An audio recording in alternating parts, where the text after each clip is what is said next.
وہ لفظ ڈھونڈ رہا تھا لرزتے ہونٹوں سے، وہ لفظ ڈھونڈ رہا تھا لرزتے ہونٹوں سے، ضعیف باپ نے بیٹے سے بات کرنی تھی۔ فادر ڈے کے موقع پہ ایک واقعہ شیئر کرنا ضروری سمجھتا ہوں۔ صحیح ابن حبان میں یہ صحیح واقعہ موجود ہے۔ نبی صلی اللہ علیہ وسلم ایک دفعہ مدینے کی گلی سے گزرے تو عبداللہ بن ابی منافق وہ بیٹھا ہوا تھا ایک کونے پر۔ نبی صلی اللہ علیہ وسلم گزرے تو اس نے تانا کستے ہوئے کہا کہ تم گزرے ہو تو غبار ہم پر پڑ گیا، یعنی نعوذ باللہ تکبر کرتے ہوئے آپ کو حقیر جانا کہ کمزور لوگ گزرے ہیں تو سرداروں پر مٹی ڈال دیا۔ نبی کریم صلی اللہ علیہ وسلم تو خاموش ہو گئے، لیکن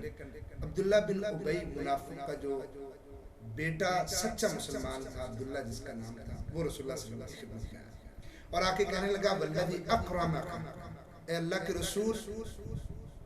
اس ذات کی قسم جس نے آپ کو عزت دی ہے، وانزل علیک الکتاب،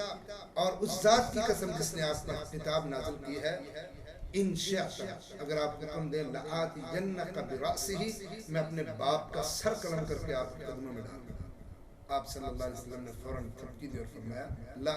ولکن بر اباک و احسن صحبت، نہیں، برا سلوک نہیں کرنا، اپنے باپ سے نیکیاں کر اور جا کے اور اس سے اچھا سلوک کیا کر۔ محمد کریم صلی اللہ علیہ وسلم کی تعلیم پر قربان جائیں، جس نے باپ منافق مشرک ہونے کے باوجود حکم دیا کہ اس کے ساتھ اچھا سلوک کرنا، کبھی برا سلوک نہیں کرنا، اور جن کے ماں باپ ان کے لیے ہمیشہ خدمت، تواضع اور سچے مسلمان ہیں، ایسی اولادوں کا اپنے والدین کے ساتھ کتنا اچھا سلوک